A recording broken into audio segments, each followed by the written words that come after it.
Welcome back. This is You Ask, We Answer, where we take your questions from our site and answer them on this show. The first question this week is from Redbeard. He asks, how close is Google to submitting their Google Navigation app to the iTunes Store for the iPhone? Are they holding out until next year to give Android a leg up? This is the new turn-by-turn GPS navigation app that comes free on the Droid and is part of Android 2.0. So as more Android phones get Android 2.0, they'll have this free navigation app, and the advantage, of course, is that on the iPhone, navigation apps cost anywhere from around $50 to $100, or there's a $10 a month subscription fee for some of them too. So obviously Google's is cheaper and in theory someday better. So I asked Google about this, and they said that, obviously they wouldn't tell me, but they said that they're working with Apple on making the Maps app better, which my interpretation of that is right now, Apple actually makes the Google Maps app for the iPhone. Google does not.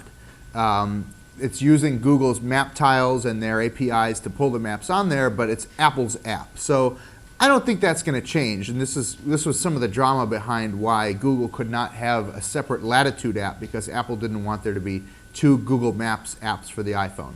I think Apple has everything to gain by putting the turn-by-turn stuff for free into the iPhone.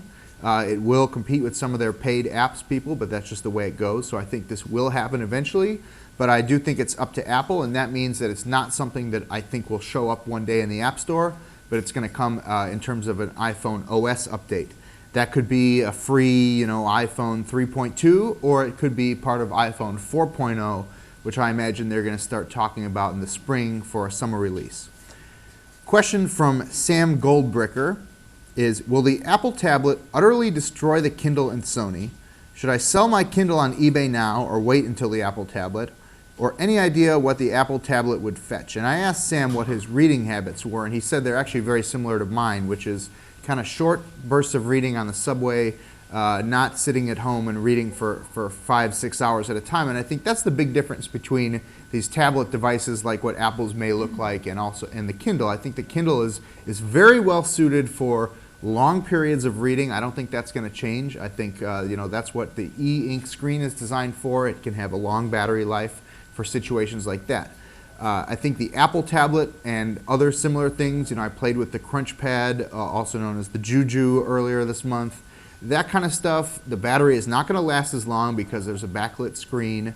It's, you might stare into that screen for more than an hour and get a headache. I don't think that those types of things are going to be great for reading for long periods. But for people like Sam and myself who want to read for 20 minutes on the subway, who want to watch a movie on the plane on the same device, maybe play a game, read the email, surf the web, stuff like that, you just cannot do on a Kindle or an e-ink screen because it's black and white, because it's too slow, because the internet connection is bad. I think that kind of thing is going to be better for an Apple tablet or something like that. What will the Apple tablet cost? That's a really good question.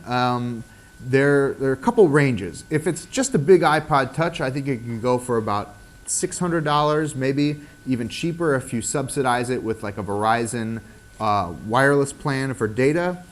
It's possible this is something that's going to be super high-end and Apple's going to start selling for $1,000 at first. Obviously, that's going to limit adoption and sales, but whatever. Every first-generation Apple product is not really a huge market thing anyway. Remember, the first iPhone cost $600 if you wanted the high-end one. So, eventually I'm sure Apple wants to build touch and tablets into a lot of their computer lines, probably the iPod Touch as well as the Mac, and that's where we'll see a range of stuff from maybe $500 to maybe $2,000 for a really high-end big tablet. But I think the first one that comes out, it's either going to be around $600-700, or it could be $1,000. So not cheap, but they do want to sell them, so it can't be too expensive. This one is from You Must Be Kidding, who's been pestering me a bunch about interactive TV advertising. And to summarize the questions from this person, what's going to happen with interactive TV advertising next year? Will cable keep going with its Canoe Ventures experiment? Will satellite and telco lead the way? Obviously, something's going to have to change in cable TV advertising and broadcast TV advertising forever. It's just been, one ad that everyone sees. If they're going to have any way to increase ad rates and try to get more money for ads, they're going to have to do something with targeting. The idea is that they could do some sort of interactive ads. It's been a mess so far. You know, the cable industry is so slow, even to just get content up there. So advertising technology where you actually have multiple parties involved, both the cable networks and the advertising people and the cable providers, is just a mess. Canoe Ventures is something that we've been hearing about for something like 2 years. I don't think they've shipped a product yet. They've canceled one. They have, you know, something in the pipe that they're working on for interactive ads, but I don't see it on the cable boxes here. So I don't know. I mean, this is something where satellite and telco, satellite's going to have a hard time because they don't have the bandwidth going both ways. Telco like Verizon, Fios, or AT&T Uverse, they got a much fatter pipe. They don't have the same kind of old degrading technology because they're fairly new, and they may have a fresher way of thinking of things. So it's possible they'll lead the way, but they're pretty small scale. So I don't know if the advertisers are necessarily going to bite there. They only have, you know, several million and not tens of millions of subs. So I don't know if maybe by the end of next year we'll start to see the beginnings of change, but I think it's still several years before cable advertising is anywhere nearly as complex as internet advertising. And that's just because the whole industry is very big, very slow. And now a couple questions about the site itself. Mara Marie, who is a regular reader, asks, why can't logged-in SAI users display their blog/website URL alongside their username the way people who are not logged in can do? That's obviously something that we should allow everyone to do, whether you're logged in or not. So I'll pass that along to our tech team, and we'll make sure that that's set up eventually.